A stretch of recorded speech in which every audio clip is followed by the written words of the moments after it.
Kabar gembira, PKH BPNT tahap 1 meledak cair.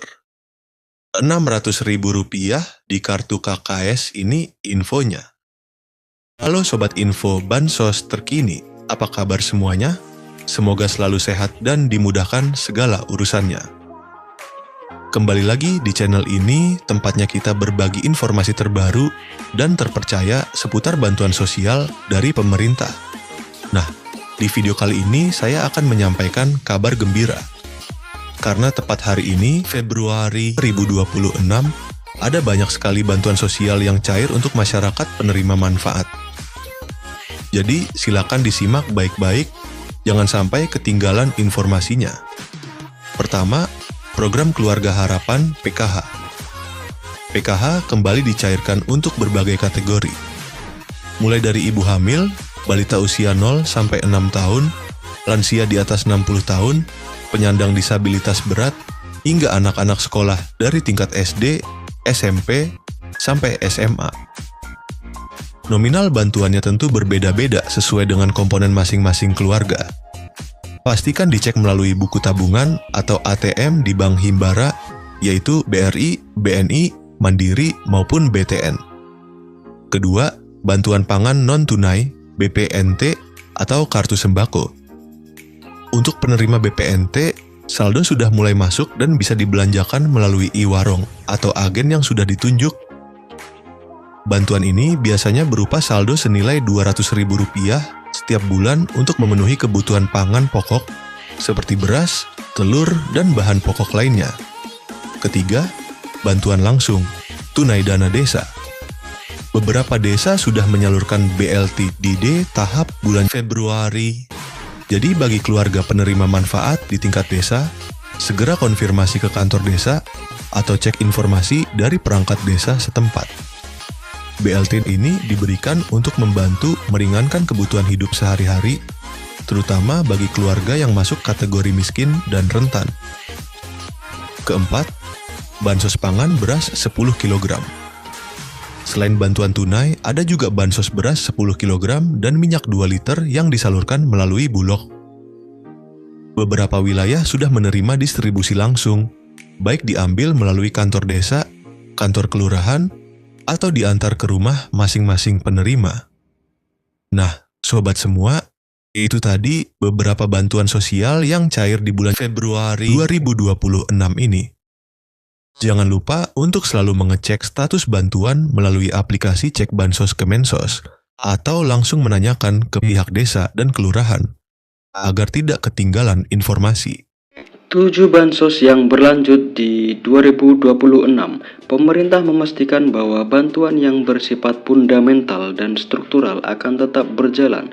Ini adalah jaring pengaman utama bagi masyarakat rentan. Program bantuan yang akan cair di 2026 diantaranya itu yang pertama, program Keluarga Harapan PKH. Sebagai primadona bansos, PKH tetap kokoh berdiri.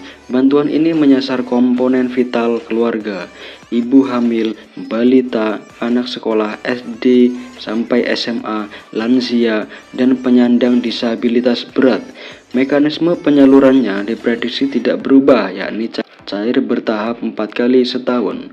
Yang kedua yaitu BPNT atau sembako, atau yang bisa disebut bantuan pangan non-tunai. Kebutuhan pangan tetap menjadi prioritas nomor 1. Meski ada wacana transformasi ke direct cash, transfer uang digital, untuk efisiensi program ini dipastikan aman, yaitu dalam artian program BPNT masih terus berlanjut di 2026. Yang ketiga yaitu bantuan PIP, program Indonesia Pintar.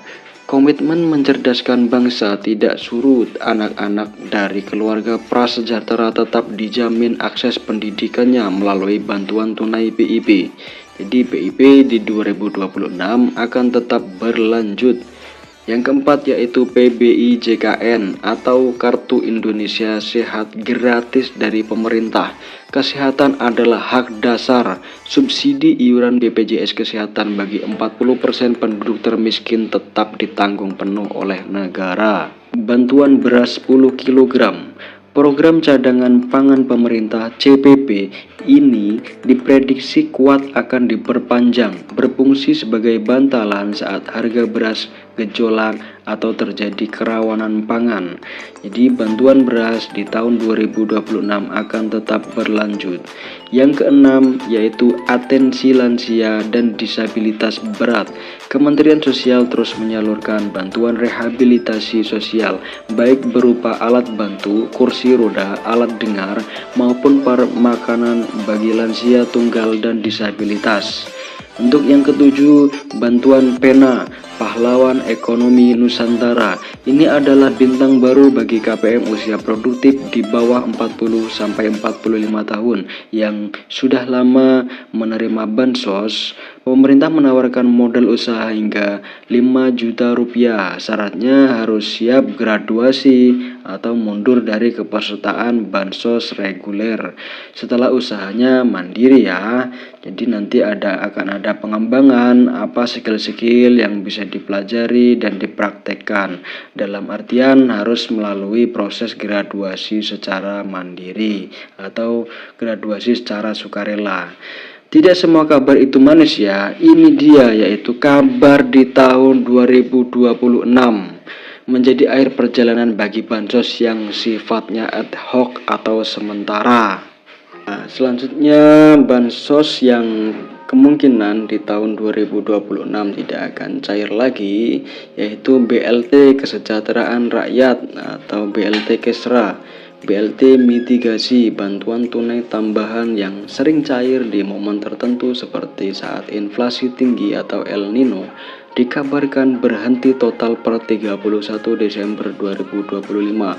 Sifatnya yang fleksibel dan temporer membuat program ini tidak masuk dalam anggaran rutin jangka panjang 2026.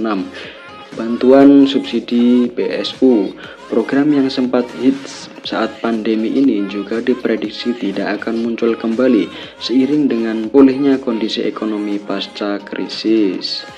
Ya, jadi ada beberapa bantuan yang kemungkinan di tahun 2026 tidak akan cair atau tidak rutin cair per bulan sesuai dengan kondisi yang ada di lapangan seperti inflasi tinggi atau El Nino dan lain sebagainya.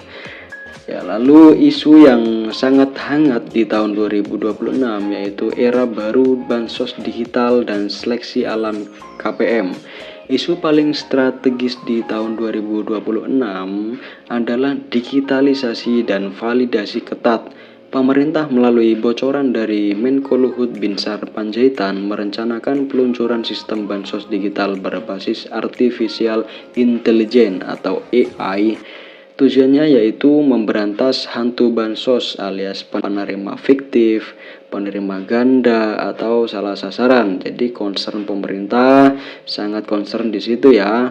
Seperti penerimanya yang nggak ada atau bansosnya tetap cair, meninggal tetap bansosnya cair, atau penerima ganda atau salah sasaran.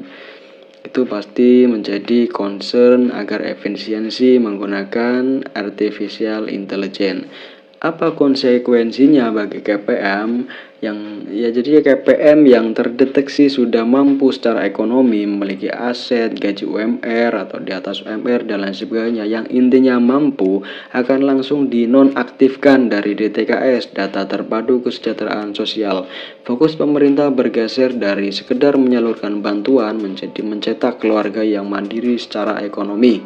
Saran bagi KPM, jadi simak secara sesama dan teliti. Saran bagi KPM, jangan terlena, pastikan data kependudukan Anda, KK, KTP Anda valid ya dan terbaru. Jadi ketika ada perubahan apapun itu disampaikan ke Dispenduk, datanya itu harus yang valid dan terbaru. Bagi yang masih muda dan produktif, manfaatkan program Pena untuk memulai usaha. Jadi bantuan itu bukan gaji ya sobat bansos semuanya. Jadi jangan terlalu mengandalkan bantuan sosial dari pemerintah. Gunakanlah bantuan sosial itu untuk produktivitas Anda, membantu ekonomi Anda, membantu usaha Anda agar Anda berkembang dan usaha Anda juga berkembang, dan nantinya ekonomi Anda juga berkembang dan stabil. Karena di masa depan bansos tunai murni akan semakin diperketat seleksinya. Jadi tidak semua orang serta-merta gampang untuk menerima bansos ini. Ya, mungkin itu saja pembahasan dari saya. Jika pembahasan saya kurang jelas atau sobat semua ada pertanyaan yang seputar bansos, saya selalu terbuka. Ya mungkin itu saja dari saya. Kurang lebihnya mohon maaf apabila ada kata-kata yang kurang berkenan. Dari saya, wassalamualaikum warahmatullahi wabarakatuh. Salam sejahtera, salam tepat sasaran.